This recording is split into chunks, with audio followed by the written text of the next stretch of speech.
Hello, class. So today, what we're going to go over is the start of the Industrial Revolution. What this is kind of going to be is a very wide base of everything, and then we'll go into the details more as we go on. You can pause this video at any time if you're slowing down on notes or you want to focus on something, and obviously you can come back to this and use it to study from.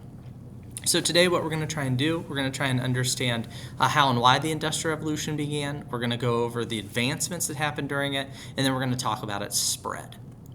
So the vocab here is pretty basic. You're going to do a lot of this in your reading. The one that I'll point out, capital, just means money. If you have a lot of capital, it usually is related to investment. And then we are going to go over these when we talk about the different economic systems that developed during the Industrial Revolution, and we will go into these more in detail. So the Industrial Revolution starts due to three major things. Number one is going to be the scientific revolution. As we went over in 3.4 and 1.5 and 3.4, there were lots of new inventions, ideas about how to do work. There was exploration of new energy sources. So people were just beginning to basically experiment. And that's all going to kind of come together during the Industrial Revolution. The second part is the Agricultural Revolution, which we will go into more detail in this lecture, and then Adam Smith's idea of the free market. We went over this a little bit. We call it capitalism. But we're going to kind of go more in detail about how it helps lead to the Industrial Revolution and what exactly it is. So the key pieces to the Industrial Revolution, you don't have to write these, we're going to have these on individual slides, are rapid population growth. The Agricultural Revolution results in a lot more food. Medical advancements result in a decreasing death rate. There's new energy sources like coal and steam power, which are going to be utilized to make things a lot more efficient and a lot quicker. And then the factory system, just a better way of producing the things that society needs. So these three things combined really are the key pieces that allow the Industrial Revolution to take place. They all kind of work together in tandem to make it possible. So the Agricultural Revolution is the first piece that we're going to go over. And the Agricultural Revolution was all about technology being used to make food production more efficient. So you don't need to know all these inventions. They just kind of help you make sense of it. There are things like artificial fertilizer was created for the first time, the seed drill, which made it easier to plant seeds, the mechanical reaper, which is kind of like an early tractor. It made it a lot easier to produce lots and lots and lots of food. And when you're producing lots and lots and lots of food per farmer, you don't have to have everybody farm any longer, which is going to become important when we start talking about the factories. The enclosing movement is also really important. Originally, especially in Europe, farms were very small. They were all family-run farms. Farmers would mostly farm it for a little bit to feed themselves, and then they would sell whatever leftover they had at like a market. The enclosing movement is when large, big landowners start to buy up the small farms. And what they'll do is they're not farming it themselves. They are hiring other farmers to use machines to then farm the land for them. This makes it so they don't need as many farmers because those farmers are using machines, and the other farmers who are now out of work can go be employed in other places. So all this stuff, again, you're going to see it all kind of builds off of each other. It all has to work together for the Industrial Revolution to work. This is just a picture of some of the different inventions. The seed drill is up there in the corner, and then that's the mechanical reaper, which was used to harvest grain off the ground. You can see like the spinning blades behind the guy riding on the seat behind the horses. So the results of the Agricultural Revolution, the major one is there's just more food per farmer. And when there's more food per farmer, that creates population growth. Whenever there is food available, population goes up. Think of animals. The other benefit was less people actually had to farm. Because the farming was more efficient, less people had to actually farm to provide all the food. That frees up people to do other jobs. You can see on this map, the lighter the area, the less the population there. And you can see some of these areas, their population grows by thousands, sometimes almost 1 million, just in the course of 100 years. The other piece of this is kind of like a sub-revolution, is the medical revolution.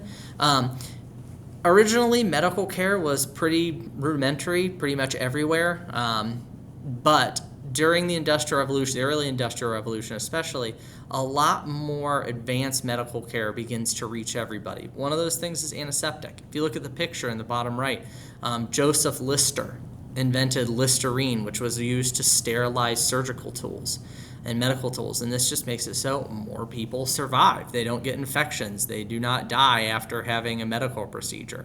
The next one is anesthesia up there in the left-hand corner. Anesthesia allows them to knock people out during surgeries so that they're not thrashing around. More people survive surgery. And then just modern hospitals. People were going to hospitals that were clean, they were cared for. This causes a drop in the death rate. So when you combine the agricultural revolution's ability to have more food with a drop in the death rate, you can look over at this graph and population absolutely explodes throughout the world. Right around 1800 is when the Industrial Revolution really takes off. And that's pretty significant. Population growth is still continuing to rise quite quickly in the world. I think when I was in high school, it was only like 6 billion people. We're up around 8 billion people now. So it's a continued rise in population starting from this time period. The other big thing is the energy revolution, I guess we could call it. Originally, if you were going to complete a job, you may have a windmill, you may have a water mill if you're lucky, but it was pretty much muscle power. You're using humans or animals to complete the job. During the Industrial Revolution, though, coal began to be exploited, and it was combined with the steam engine. The simple property that if you heat water, it turns into steam and it rises, allows you to contain that water and use the steam to move a wheel or a piston and attach it to belts, and eventually you can get a very powerful machine out of that. It's a much more efficient way to do work. You can do work a lot faster. You can do work a lot more efficiently. You don't need as many people. You can do harder work. So it really helps a lot of these industries during the Industrial Revolution. Like we said, coal is really the base of the Industrial Revolution. Without coal, you don't have the Industrial Revolution. It was cheap. That was the main thing. It was extremely cheap and relatively powerful compared to wood or some of the other sources of fuel. The downside of it, it's very dirty. Coal is a dirty source of energy. It causes lots of pollution, and we're going to see that that becomes a major problem in the cities once we get to further stuff when we talk about the cities. The steam engine is the second piece of this. So up in the right-hand corner, you can see a basic steam engine. Basically, you put water in here. You have a furnace over here, you put coal in this, you light it on fire, and then you're able to use that to spin this wheel. And you can hook that wheel up to a belt that can pull or push something even. So the steam engine allows large machines to be ran cheaply and efficiently when you combine those two, and it allowed more easier work to be done more efficiently, and you need less people. So this is people mining, and you can see it's a woman and her children pushing a mining cart out. They don't need that anymore. Now you can just hook that up to the steam engine instead, and it's a lot simpler. It's a lot quicker to be able to get this work done, which in turn drops prices. When something is cheaper, or more efficient, it causes prices to drop because you can drop your prices because you're making more of it in the same amount of time. A steam engine also completely changes transportation. You get steam ships they're not reliant on the wind anymore. You get canals like this one down here, a man-made river that is dug, and you can transport goods very easily between cities. Eventually you get the railroad, which is the most important of the developments. The railroad allows quick, easy, effective transportation between areas so that you are able to get goods transported very quickly, very efficiently, and again, it kind of builds on itself. It causes prices to drop, and then people have more inventions, which cause prices to drop further, and this kind of snowball effect happens, but it's all from the steam engine. The next big revolution is the manufacturing revolution, and we look at the factory for that. So the factory is simply just a better way of producing goods. The putting out system is where if you wanted to produce something, you would send your product to individual families. They would complete it, and then they would send it back to you. And as you can imagine, that's a very slow way to get a lot of goods made. The factory's benefit is you can get workers, materials, machines, all brought under one roof. So the first industry to really do this was the textile industry, and textiles are just clothes. The textile industry was a big business because making clothes took up a lot of time, especially in women's days back then. So if you could just buy a shirt or pants or a vest or whatever, it was all worth it because it saved you a lot of time. And what the textile industry did is they built these giant factories where at the beginning of the day, raw cotton or wool would come into the factory. The workers, the machines, the steam engines were all in that factory, and it would all come together, and by the end of the day, 10,000 shirts would come out. The price would drop. That would allow people to buy it. That's the big thing that the factory does. It makes everything so cheap that everybody is able to afford it because you're making thousands of that product every day. You're making a ton of that product every day. And that's kind of a major piece of why the factory is such a good system. So the economic ideas that come out during this time, we will go over these probably throughout the entire year. They're some of the most important kind of ideas in history lately. We continue to still argue about them to this day. So the free market or capitalism is the first idea. The free market is what America follows today, what most of the world follows today, and it focuses on the idea of free enterprise. People are allowed to open businesses basically to do whatever they want. You open a business for you. So the second piece is private property. When a business is opened, it's that person's property. They own it. There is little government regulation. The government really doesn't take part in the economy. If somebody wants to employ children, if somebody wants to have their workers work 16 hours a day, if somebody wants their price for a shirt to be $5, if somebody else wants their shirt to be $15, they're allowed to do that. We call this laissez-faire. The government is not involved. This means it's hands-off. The government is hands-off. The reason for all this is you operate your business at a profit. You want to make money. That's the driving force in capitalism. You want to make money, so you operate your business for a profit to try and make as much money as possible. And then businesses will compete against each other. Businesses will actively try to outpace each other. They will try to make their prices cheaper. They will try to make their product better. That way they can sell more and they get the profit. That's the entire goal of capitalism, is to turn a profit, and you can do that through making your product better, or you can do that through, making your product cheaper. The big supporter of capitalism is obviously the guy who comes up with it, and that is Adam Smith. Adam Smith develops the idea back in 1776. He writes a book called The Wealth of Nations, and he says that the free market will help everybody. That if you are poor and you want to, not be poor any longer, he says, well, found a business. Make a business, find a product, get in competition with somebody, do something better. He says that it drives prices down because the businesses are in competition with each other. They're competing. It's going to drive the prices down. It's very popular among the middle class and the upper class because they're the ones that are opening the businesses. So they like this idea of capitalism. They like this idea of competition. On the other side, the people who don't agree with capitalism are the socialists. The socialists believe that the state, and remember the state means the government, should own the major industries in a society. Those major industries, things like railroads, oil, steel, coal mines, big farms, think of the things that we need to survive.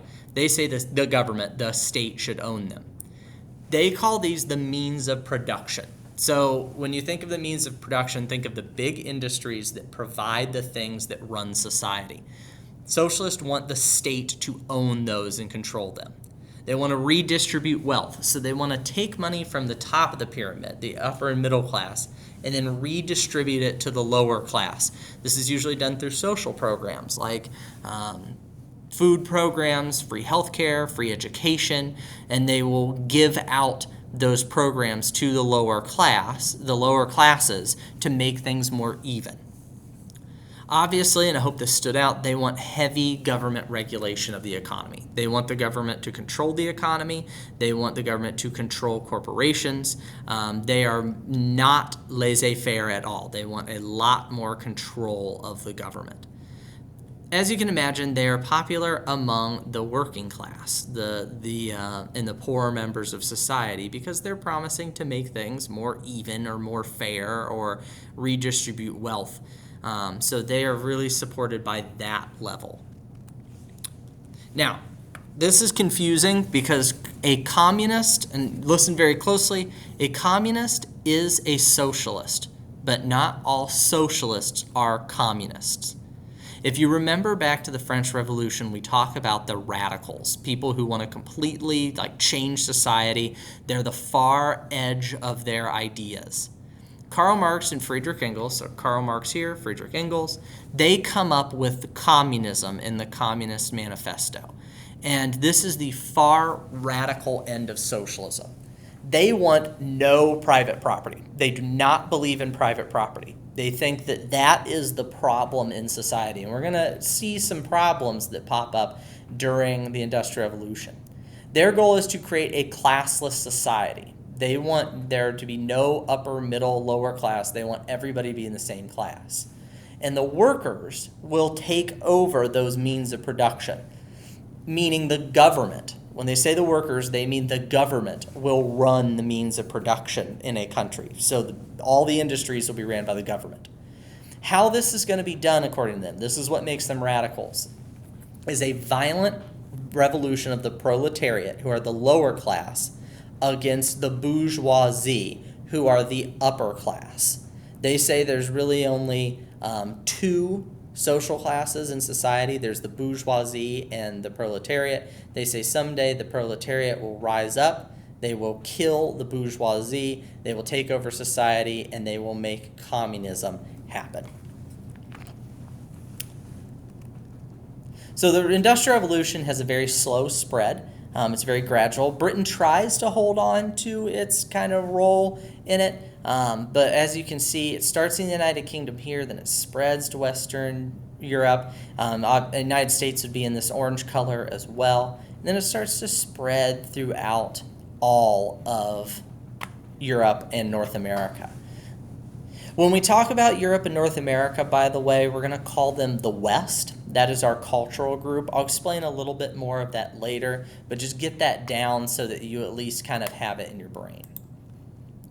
So this is kind of more on this slide, like the slide previous. Like we said, Britain did try to hold on to its advantage. Britain did not want the Industrial Revolution to spread because it gave them power. I mean, that was a major benefit to them, to be the only country that was producing things like this. So they wanted to hold on to it. They wanted to keep their power. But news got out, machines were stolen, plans were stolen, all kinds of stuff, and it spread to Western Europe and America especially. And then it spread to Japan, which will be the only non-Western country to actually industrialize. One key point, most of Asia, Africa, and Latin America failed to industrialize. This is going to be really important when we get to topic 6 and we start talking about imperialism, where the Europeans basically go out and conquer most of the planet, and industrialization is what gives them the power. So if you have any questions, let me know. We're going to go over this more in class, and I hope this helped.